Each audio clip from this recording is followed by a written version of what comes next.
Amigos de Radio Victoria, ojo con eso, televisión, en esta nuestra alianza hemisférica con Benemérica y con Invirme Corporation. Vamos a conversar con Vladimiro Mujica, él es vicepresidente de Benemérica, vicepresidente también de Ciudadanos Venezolanos en el Mundo. Y por supuesto, los temas políticos latinoamericanos siempre están en primera fila porque es el continente que de alguna manera nos permite garantizarnos la paz, la tranquilidad y la democracia. Ha sido el continente con más democracia en un momento dado. Si a ver, vamos. Porque los 50 y tantos países, casi todos en un momento dado se alinearon con el sistema de libertades, pero empezó a cambiar la cosa y ahora tenemos partidos rojos y partidos rosados y otros que son medio tenebrosos. Los tenebrosos son muy pocos, los más izquierdistas, los radicales, los que de alguna manera coquetean a diario con Cuba y Rusia. Los demás, bueno, yo no me atrevo a decir que se queden allí patinando en el charco comunista toda la vida. Tienen algunos visos de democracia bien marcados. Pero ¿qué falta para que la democracia regrese completa al continente? Pido tu opinión, que tú que más o menos le tomas el pulso a estas cosas y estás en un movimiento que propende a lo mismo, a la paz y a la libertad. Bueno, José Antonio, como costumbre, primero que todo, saludos, saludos a tu audiencia y gracias por la oportunidad de estar con ustedes. Mira, yo creo que esa pregunta que tú estás planteando, hay varias maneras de entrarle y la que a mí más me interesaría tocar en este momento. Primero vamos a dar una pequeña vuelta sobre el argumento para regresar a tu pregunta. En Latinoamérica se ha estado dando un fenómeno que es muy importante, que es lo que yo he llamado en otras oportunidades la captura de la narrativa de la esperanza. ¿Qué significa eso? Eso significa que hay movimientos políticos que en Latinoamérica eh, se han apropiado de la necesidad de cambio, han detectado que la democracia deja un hueco muy importante ha dejado históricamente un hueco muy importante en nuestros países porque no se ha ocupado, los demócratas no se han ocupado adecuadamente de la exclusión social y económica que se ha generado en los países democráticos. El caso de Venezuela es emblemático precisamente porque los venezolanos dimos la democracia por sentada y no le prestamos atención adecuada a todo el descontento que había. Ese descontento eventualmente se tradujo en el desprestigio de los partidos políticos y ese desprestigio de los partidos políticos tomó la dirección de convertirse en la base de apoyo para un supuesto movimiento de relanzamiento de Venezuela que dirigió Hugo Chávez. Y la gente de los sectores democráticos, los medios de comunicación, los empresarios, muchos partidos políticos, no se tomaron esto en serio y creyeron que ellos podían controlar a ese líder, a esa figura emergente. Y se encontraron con la sorpresa de que el líder emergente los controló a todos ellos y en la práctica arruinó el país. Entonces, Chávez se hizo propietario del lenguaje del cambio. ¿Tú crees que del lenguaje, tú no crees que requirió de la fuerza militar y su investidura como tal para imponer esa narrativa? Bueno, ahora vamos a tocar eso. Vamos a suponer que tú tuvieras razón. Entonces, yo te voy a argumentar que ese no es necesariamente el caso. Es verdad que Chávez fue una figura que tenía toda la cuestión militar, pero ahora vamos con el tema moderno. Chile, Brasil, Colombia, México, tocando primero los cuatro que yo llamo las democracias rosadas, porque están a mitad de camino entre las democracias liberales y el autoritarismo rojo.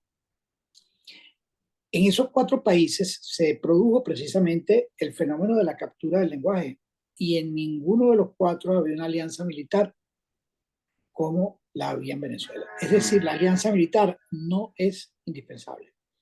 Le da características especiales al proceso, pero es verdad que el tema militar contó, pero lo fundamental fue precisamente cuando Chávez salió de prisión, lo indultan y entonces se transforma en un movimiento político, en un símbolo de cambio.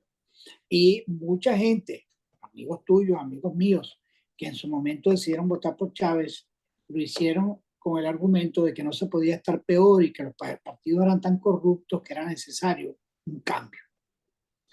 Y ese cambio no estaba determinado por el tema militar. De hecho, mucha gente que lo apoyó tenía reservas respecto a la alianza y al hecho de que él era militar, pero de todas maneras lo apoyó, independientemente de esas reservas. Entonces, ¿qué pasa? Que voy a regresar a tu pregunta. En América Latina se ha ido produciendo ese proceso de captura de la narrativa de la esperanza, la narrativa del cambio.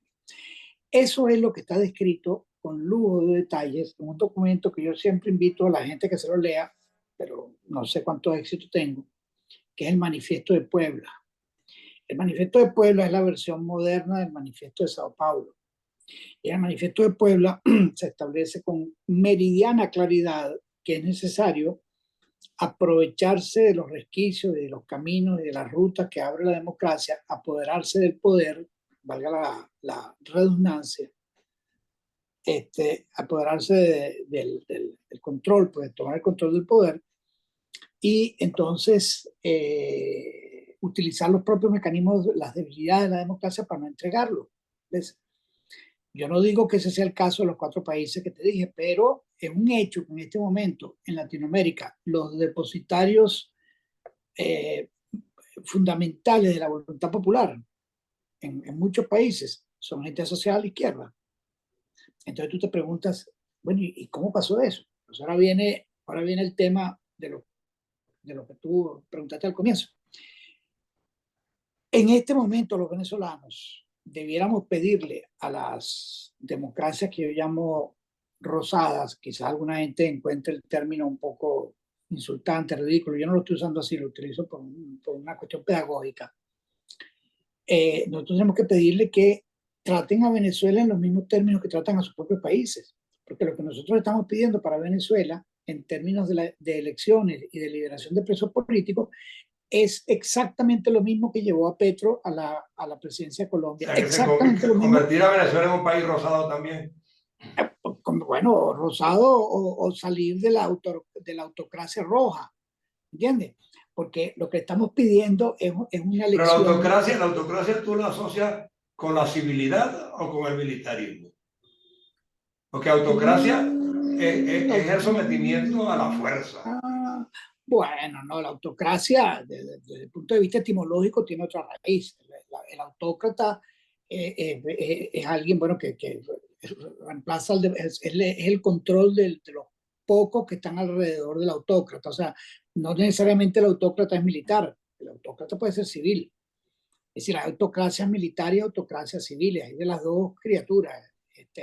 Y eso a lo que se refiere es que el ejercicio de la democracia no está garantizado, porque entonces gira alrededor de una figura específica que es el autócrata.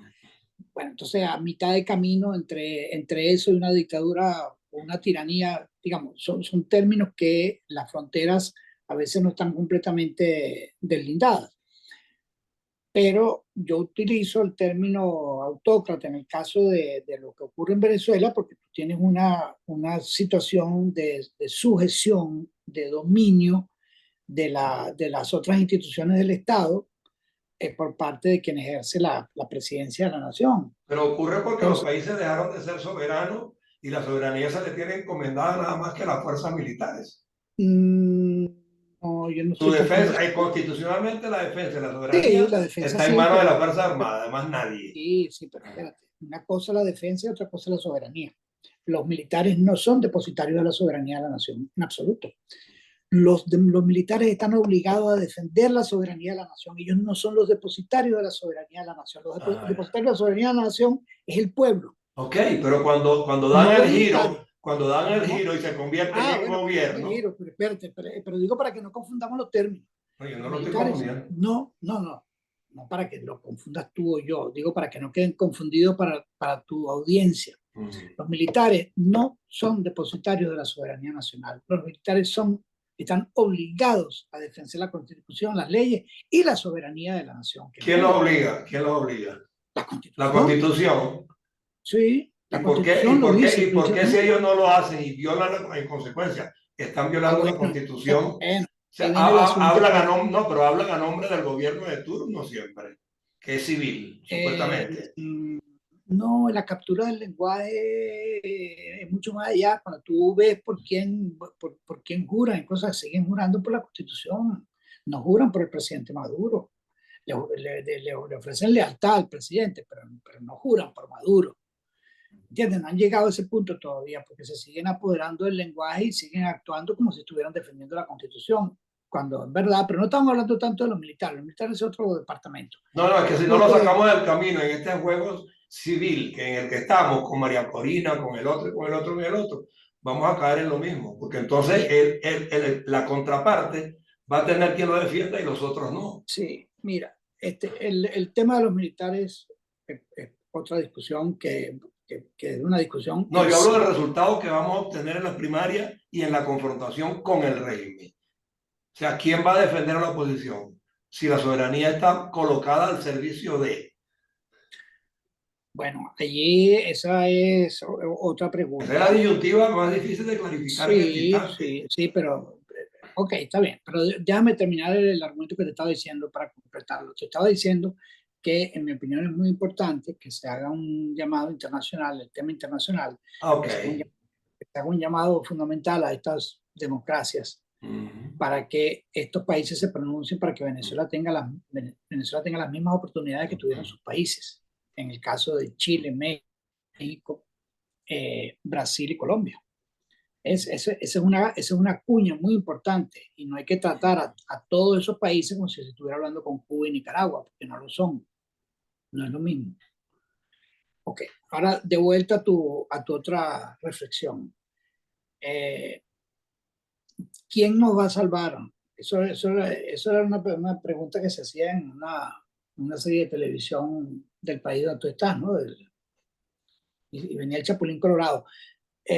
No hay ningún Chapulín Colorado que nos venga a salvar. Es decir, aquí la construcción de una resistencia cívica constitucional es un elemento muy importante para que internacionalmente se perciba que la población está detrás, por ejemplo, de la primaria, si ese es el caso, o de la elección, porque pueden suspender hasta la elección presidencial, y a través de esa resistencia civil constitucional, tú también convocas al elemento, a la Fuerza Armada, porque la Fuerza Armada forma parte del país y la Fuerza Armada cumple un papel que hasta ahora no lo ha ejercido adecuadamente, pero eso no quiere decir que en su momento no lo pueda ejercer. Y la represión que actúa sobre los venezolanos actúa de manera muy especial sobre la Fuerza Armada. No olvidemos que un número importante de los presos políticos que hay en Venezuela son militares, ¿m? Que son quienes más han sufrido o de quienes más han sufrido el ataque del gobierno, porque no hay enemigo más letal que alguien de tu propia fila que puede corromperte el apoyo que tú tienes. Entonces se les trata a quienes se levantan o ejercen cosas. Bueno, el caso más extremo fue como dejaron morir a Baduel. ¿Okay? Pero entonces, digamos, ahí hay un juego que no tiene ninguna salida fácil, porque dejar de lado Pero se eso de murió y muerto quedó y no hubo ni militares ni civiles que lo defendieran, más bien detractaron de él a más no sí, poder. sí, mira, yo creo que en eso nosotros tenemos que ser muy claros. Es decir, a mí no me alegra en absoluto que Baduel haya muerto en esas condiciones. Yo creo que alegrarse porque algunos de los que fueron chavistas o que resulten muertos en las condiciones en que han resultado muertos algunos ex líderes del chavismo, Para mí eso no tiene ninguna cabida. Yo pretendo que se establezca el imperio de la ley, no el imperio de la represalia y de las violaciones a los derechos humanos. Entonces a mí lo de Baduel no me causa ninguna alegría. A mí me lo preguntaron varios amigos, pero bueno, ¿y tú no crees? No ves muy bien que le pasen cosas malas a los chéveres. Y le digo, no, no, eso no es mi modo de ver las cosas. Mi modo de ver las cosas, yo quisiera que hubiese justicia y democracia. Y si alguien muere de ese lado, digo, además eso no es ningún castigo porque todos vamos a morir, así que eso en sí no, tampoco es ningún castigo. Entonces yo creo que el tema de los militares hay que tratarlo con mucha inteligencia y mucha seriedad, porque la opción civilista o la opción civil no supone que los militares no tienen ningún rol. Lo que quiere decir es que, de acuerdo a la Constitución, el gobierno de Venezuela es un gobierno civil. ¿Ves? Y quienes violentan la Constitución y ponen a controlar la mayoría de los puestos y a que tengan una influencia tremenda los militares, están incumpliendo la Constitución. ¿Ves? Porque Venezuela tuvo desde la caída de Pérez Jiménez hasta el inicio de Chávez, tuvo gobiernos civiles donde los militares jugaban un papel muy importante también. Entonces, quien incumple la Constitución, quien, lo acaba de decir, quien incumple la Constitución, quien violenta las normas, quien se apodera de todas las instancias habidas y por haber, es definitivamente un dictador. ¿Le sale juicio o no le sale juicio? ¿O hay que sacarlo mansamente o hay que esperar que el tiempo lo diluya? Bueno, ahí estás entrando en otra pregunta complicada. ¿Ves? El sacar mansamente o no depende de qué es lo que tú estás arriesgando y cuál es el momento político. Cuando en Chile, tú me vas a decir, se sacó mansamente a Pinochet. No, a Pinochet no se lo sacó mansamente. Pinochet salió después de 17, 18 años y salió en medio de un arreglo político que permitió que Pinochet saliera de la presidencia y siguiera ocupando un cargo muy importante dentro de la Fuerza Armada y después fue nombrado senador vitalicio. De modo pues que la salida de Pinochet fue la salida posible, no la salida que la gente hubiese querido que él saliera de allí directo a un juicio, porque eso no era posible por el poder que tenía. Y eso ha ocurrido en otros países también. Entonces, el tema de cuál es la salida específica, eso depende de cuánto poder tenga para lograr, bueno, en los casos más extremos, cuando se negocia el fin de una guerra, si la guerra se termina como se terminó la guerra de Bosnia, Bosnia-Herzegovina, etc., y pueden enjuiciar a quien dirigió bueno, una masacre, pues bueno, se le enjuicia, pero en otros casos eso no ha sido posible y Bueno, nos eso quedan depende 5 minutos, nos quedan 5 minutos, entonces tenemos nosotros que ahorita en este instante irnos al transcurrir del momento. Tenemos candidatos aspirando a confrontarse al régimen, todavía no lo hemos escogido, pero ya hay posiciones tomadas. Esas posiciones tomadas están conscientes de que si no hay la convergencia entre todos al final, se pierde la oportunidad también. Nos quedan 5 minutos. Bueno, eso se puede responder en menos de 5 minutos. Yo creo que el tema de la convergencia tiene que ser, tiene que estar fundamentado en la decisión de la gente en este momento. No puede haber convergencia por arreglos que vayan sobre la voluntad popular, porque se acordó un mecanismo de selección de primaria y selección por primaria, y ese mecanismo tiene que continuar hasta que llegue a término. Y cuando llegue a término, entonces ya se verá qué es lo que corresponde hacer, o si el gobierno lo pretende sabotear, ya se verá qué es lo que corresponde hacer, pero todo lo que han estado adelantando, que debe haber un mecanismo sucesorial, que si entonces no se garantiza la unidad, están contando, como dicen en tu tierra, los pollos Antes antes de de nacer, nacer. y eso Okay. no corresponde porque además es una violación importante del deseo de voluntad popular. Te respondí en 1 minuto, así que tienes 4 minutos para decir ahora Bueno, lo que vas a decir. tengo para preguntarte, en este instante en el que estamos, hay supuestamente una de las precandidaturas de la primaria puntera, María Corina Machado. ¿Tú sientes que en las otras organizaciones hay la disposición a acompañarla? Te lo pregunto porque al mismo tiempo quiero saber con qué ojos ves tú que allá hay gente de Acción Democrática apoyando a María Corina Machado. O sea, viene una alianza eh, preliminar antes de ir a la primaria. o no? Porque de lo contrario, ningún candidato solo va a aglutinar lo que estamos aspirando que aglutine. Sí. Mira, yo creo que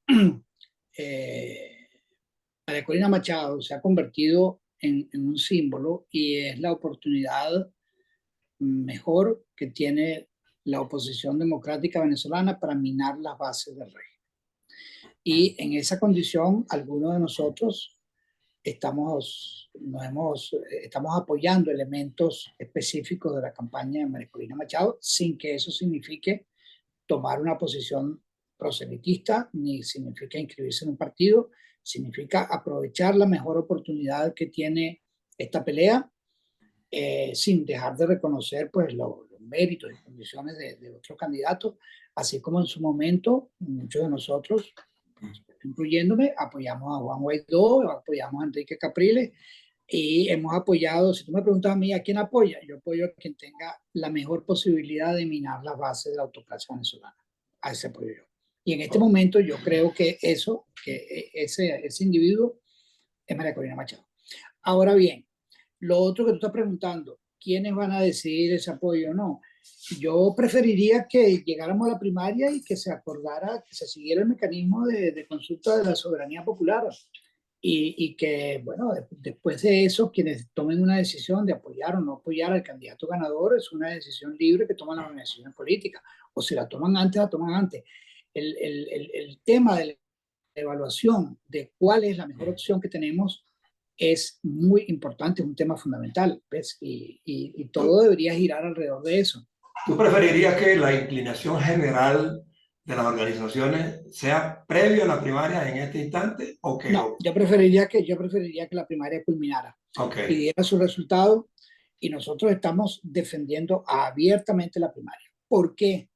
Porque el reemplazar un ejercicio de consulta popular por un acuerdo, ya a esta altura, porque si el acuerdo se hubiera dado antes, entonces estaríamos hablando de otra cosa.